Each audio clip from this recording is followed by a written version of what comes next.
2026 marks the 30th anniversary of the Nintendo 64, a console that millennials like myself have fond memories of, but the younger generation that grew up with dual joysticks think of it like we thought of the Atari 2600, and you'd think that that would affect the prices, but nope.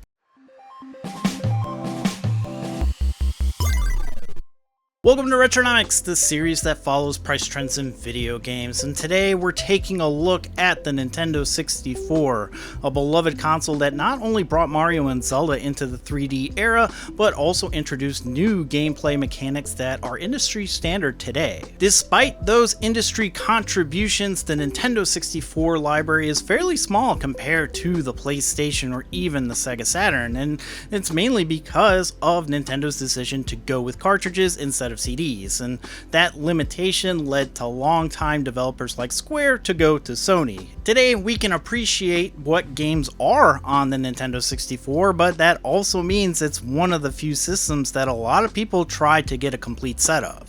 Which of course means that the Nintendo 64 is an expensive system to collect for. If you only care about the box. If you just care about the game, then it's still one of the most inexpensive systems to collect for. I talk a lot about complete in-box prices because that's usually what's popular for the CD-based systems, but card-based systems, if you are okay with foregoing the cardboard, have been more or less immune to the huge price increases that we've seen in the past 6 years. I'll get into price trends in just a moment, but first, if you like this type of content, please like and hype the video and subscribe if you're new. It's the best way to help out the channel and it's absolutely free. If you're feeling generous, you can leave a super thanks or buy me a coffee. Content on this channel will always be free, but tips are appreciated. Alright, let's get into some price trends, starting with CIB year over year, and since this time last year, prices have increased.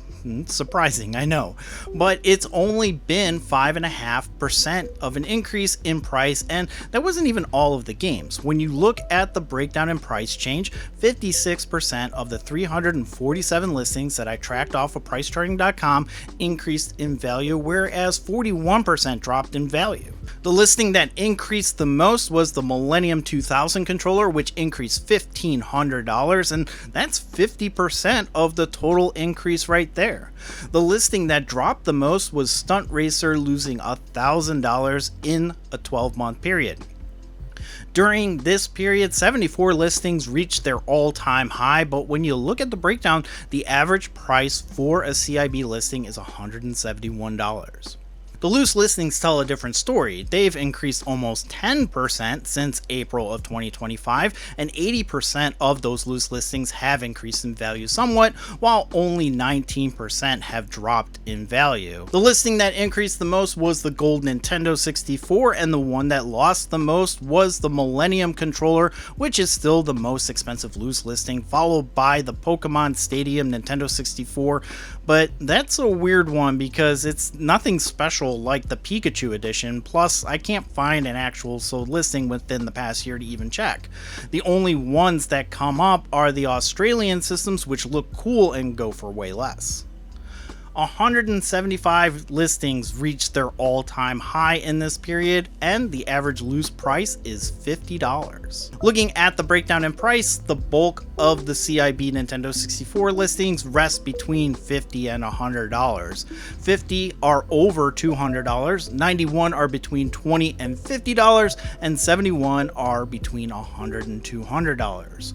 When you switch to loose listings, it's a bit more diverse. The bulk of the listings are between $10 and $50, 12 listings are over $200. There are a few listings under $10, but keep in mind that this is everything that price charting lists, so it could be just a few accessories. When you look at the most expensive CIB games, it's really not surprising.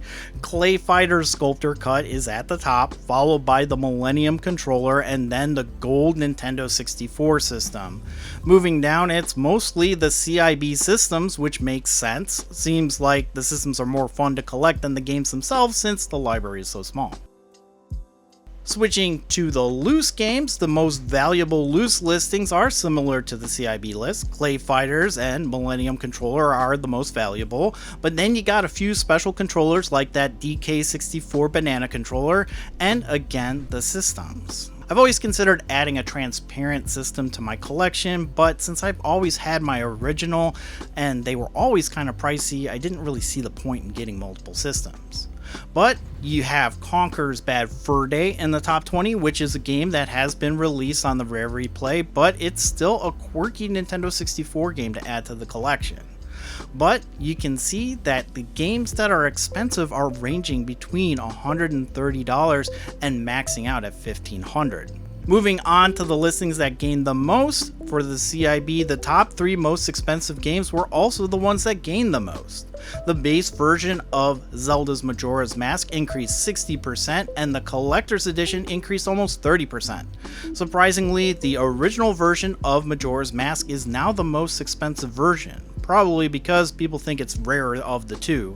Back then, collector's editions just meant the gold cart, which are now so brittle that they can break if you look at them funny.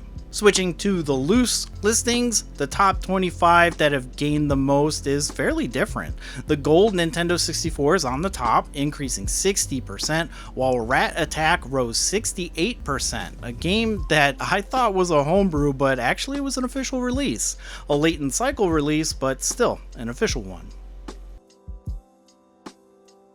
The listings that lost the most for CIB is not really that surprising. As I mentioned at the start of the video, Stunt Racer lost $1,000 to bring it down to $1,500, and it's a rare game, so it's likely going to swing in wild directions, but we'll get to that in a second.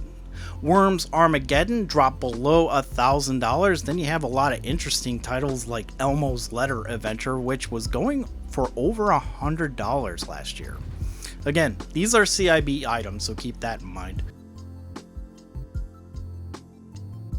Moving to the loose listings, you have the Millennium controller at the top, followed by the expansion pack, which I think is a good sign that the Nintendo 64 collecting is starting to settle down, at least in the loose category, since it's more or less a required item if you're going to collect for the system.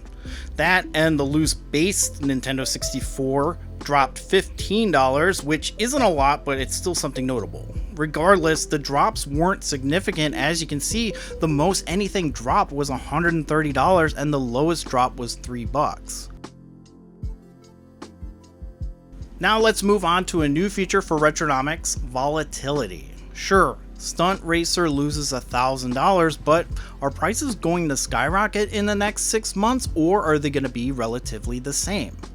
So in this graph, the higher the percentage, the more likely the price is going to swing dramatically in one way or another. The lower the percentage, the more likely you are to see a price on eBay that is closely aligned with Price Charting's listing price, i.e. predictable price. Sure, the price will go up or down, but in not a significant enough of a way that would make you regret plunking down your hard-earned money either today or tomorrow. And most of the CIB listings tracked for the Nintendo 64 are stable. The most volatile listing here is the GameShark Pro version 3.3, which Price Charting says it's $71, but you're less likely to find that one for that price in CIB form, and the price will fluctuate. Just looking at the sold listings on eBay, one sold in March for $50 and then another one sold on April 6th for $150. Basically, if the game is hard to find or it's popular, you're going to see wild swings as copies aren't coming up on eBay often enough to reach a consensus on what the market value should be.